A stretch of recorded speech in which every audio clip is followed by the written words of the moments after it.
You love Axis and allies, but the game is dragging. You're only halfway through. But what if I told you that there is a way to speed up the game so that you have more fun? Hi guys, PhD Angel here. Today we're going to look at 3 simple changes that will cut your game time by a lot, and a bonus tip if you stay until the end. Let's get into it. The first problem that slows down the game is dice rolling. In the classic way, you would have dice for each of the unit types. So in this case, I'm attacking as Japan. I'll have 3 at 1, 2 at 3 because I have 2 tanks, and then 1 at 4, which is the bomber. And then I'll have to announce. So I'm rolling for 1s, and then I'm rolling for 3s, and then I'm rolling for 4, right? That's the classic way. A way that speeds up the game a lot is to use the hit dice, which in this case, I made my own hit dice. I color coded them from lighter to darker. So the whites are 1 hits, the yellows are 2 hits, the oranges are 3 hits, and then the black are for 4 hits. Like I have 4 dots and then 2 blanks. So in this case, I would just roll all of dice all at once. And then boom, you got a number of hits there. In this case, 2 hits only. So that speeds up the game. It makes it more thrilling because it's all at once, right? I typically don't like the ones I see online because for me the color scheme is random. Like they use white, blue, green, and red. I like this because for me it's logical, right? The weaker is the lighter color, and then the darker is the most powerful units. So I did this on my own. It was way cheaper than buying them ready, but it's up to you. If you like to do your own, you can just buy the blank dice and then buy the dots on Amazon or any paper store, and then you can do them. It's fun and easy, or you can just buy them online. Second problem is with removing units off the board, right? You have a battle, and then I got 2 hits against me, and then I will move those 2 infantry out, and then I say, oh, hold on, my friend, let me get these in the container. And then you could put in the container, and you have to look away. Or you just say, okay, I'm gonna just drop them here on the side, and then a while later people keep asking, where are these units from, or why are they here? So to avoid this problem is to use a boneyard cup or a hit cup or a kill cup. My friend Moose Cow in Chicago liked this idea a lot. He even made a video about this. I bought this on Amazon a while ago.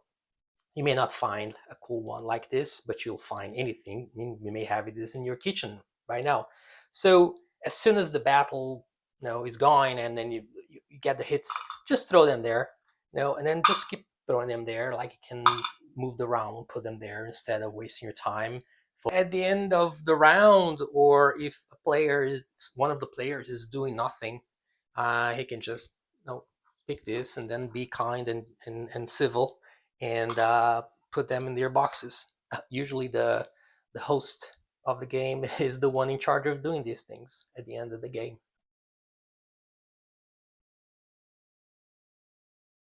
Another problem is analysis paralysis. It had happened with you or with players where you take forever to decide what units to purchase and reinforce, where to attack, right? That ends up slowing down the game, especially in the beginning or towards the end when the game goes into a critical phase. A way to speed up or to force the player to think faster is to use a send timer. You tell the player, hey, you have in this case 10 minutes to do your purchases and combat moves. The combat resolution and the non-combat, that's not controlled by time.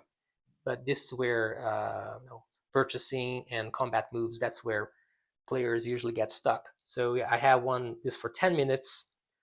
I also got one for 5 minutes for the case of Italy or Anzac.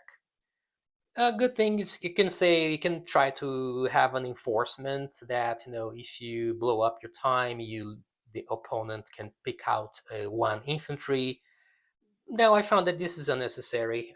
Usually players get focused and then they tend to make more executive decisions just by placing the timer. It has a psychological effect on the game. And now the bonus tip.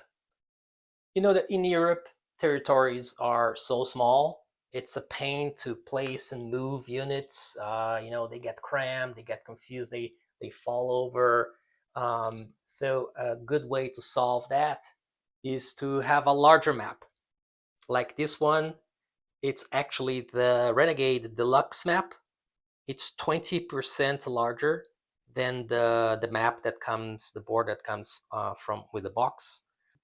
There are other customized maps out there. There is Bloodbath, which you can also try to find online. That's more of a private club, but it's a beautiful map as well. The difference there is that the owner of Bloodbath created more territories over time, so that doesn't go along with the official rules or the tournament rules of the game. But hey, also, on the other hand, there is a limit. Some people like to buy monster maps, 6 by 8 feet. That actually, it looks beautiful. People get mesmerized with those maps. Now they actually tend to slow down the game and also give you back pain because you have to lean over so far that becomes a problem. You will speed up your XNLize games with these improvements or customizations. The battle dice, the boneyard tray, the sand timer, and the full customized map. You'll be able to focus and have a more intense game. See you next time.